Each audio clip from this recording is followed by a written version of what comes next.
पूज्य बापूजी सूरत आश्रम में विराजमान थे। बापूजी से प्रश्न पूछा, भक्ति बड़ी के ज्ञान बढ़ा? जयराम जी की बोलिए, भक्ति बड़ी के बोलिए, क्या बढ़ा? सोच लो। भक्ति बड़ी, फिर सोच लो।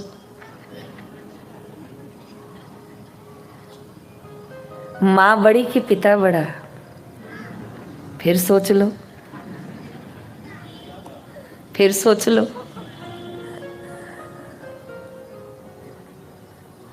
बड़ा न्यारा प्रश्न है। माँ के बिना पिता अधूरे हैं। जिनका पोषण केवल माँ करती है ना, कई बार वो सोचते हैं काश मेरे भी पिता होते। जिनका पालन पोषण पिता करते हैं वो माँ के बिना अधूरे होते हैं। अगर शास्त्रों की चर्चा खोलूं और पूज्यश्री का उत्तर दूं तो बापूजी का उत्तर यही था कि भक्ति मार्ग से जाओगे तो अंत में ज्ञान पे पहुंचोगे, और ज्ञान मार्ग से जाओगे तो अंत में भक्ति पर पहुंचोगे।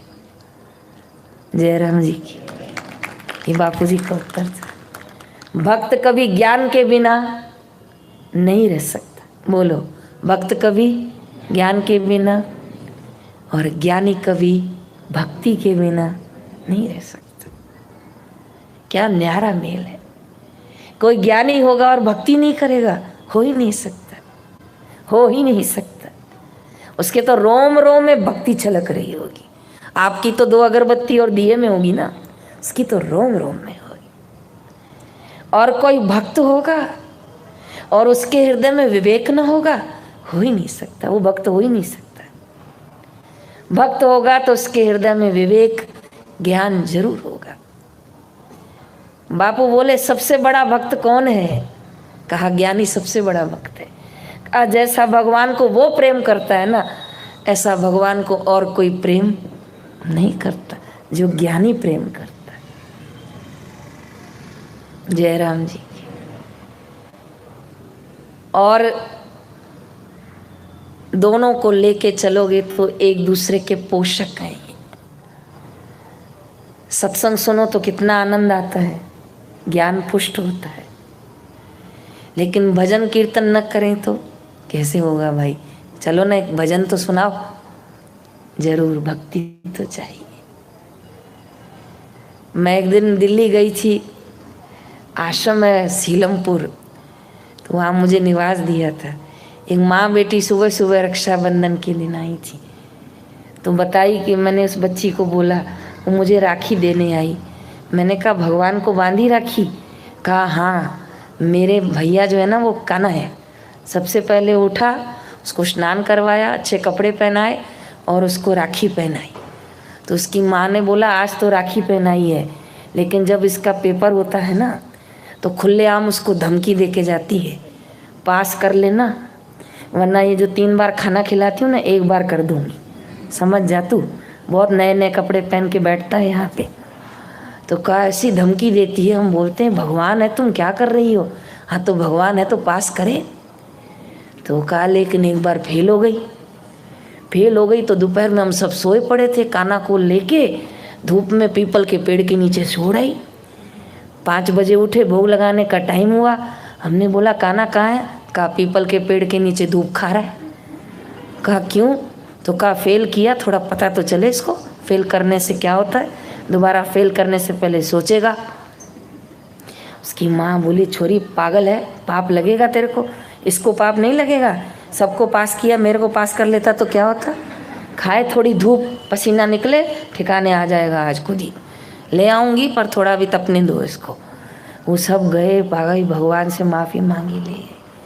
तो कहा, बहन जी भगवान के साथ ऐसे करती है, अगर न माना तो गया भगवान, बात सोचती। तो मैंने उसको बोला, ये अच्छी बात है?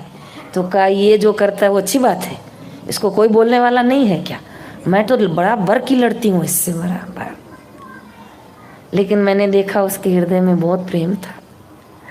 वो 5 बजे जब ले तो आई, भगवान को कहा ये तो गीले हो गए, इसी में बैठा हुआ भी इनको। खूब ठंडक की, उनको ठंडा ठंडा पानी से नहलाया धुलाया। नाराज भी होती है तो भगवान से, भाव से भक्ति। अब मोहे भाव भरोसा हनुमंता, सब तजी भजन करूं दिन राति। ऐसा भाव दो कि मैं दिन रात भजन करूं, जैसे हनुमान जी भजन करते थे, मीराबाई भजन करती थी। कई लोग 11 माला करते हैं ना, तो ऐसे समझते हैं हाश आज का काम, देखो बोल रहे हैं, अच्छा हुआ मेरा पूर्ता कर लिया आपने, आज का काम पूरा हुआ, बांधो माला रखो अंदर। ये तो समझो हो गया एक नियम का क्रम, लेकिन भक्ति कभी नियम और क्रम से बांधी नहीं जाती। बापू ने बांधा, ये तो उपकार है बापू का। नहीं बांधते तो हम ऐसे छुड़वाक बैल हैं कि कभी बंधते ही नहीं। इसलिए बापू ने हमें 11 माला से बांधा है। लेकिन बहुत गहराई में बापू जी के सत्संग में जाओगे तो बापू जी तो ऐसा चाहते हैं कि आप ऐसे बन जाओ, ऐसी भक्ति करो कि बिना माला के आपके अंदर नाम सुमरन चले। बहुत प्यारा भजन सुना होगा आप लोगों ने, श्वासा की माला विच सुमरा मैं तेरा नाम। कहा कौन सी माला में सुमरन करूं? कहा भगवान मैं तेरी श्वासों की माला में सुमरन करूं। कहा क्यों? चंदन की नहीं, रुद्राक्ष की नहीं, तुलसी की नहीं। कहा भगवान 108 के बाद इसमें सुमेरु आ जाता है, इसमें मेरू आ जाता है, मेरू के बाद रुकना पड़ता है, फिर इसको पलटना पड़ता है। श्वासों की माला में तो बस चलता जा, बैठा जा, आनंद लेता जा और उसका होता जा। श्वासा दी माला विच सिमरा मैं प्रभु का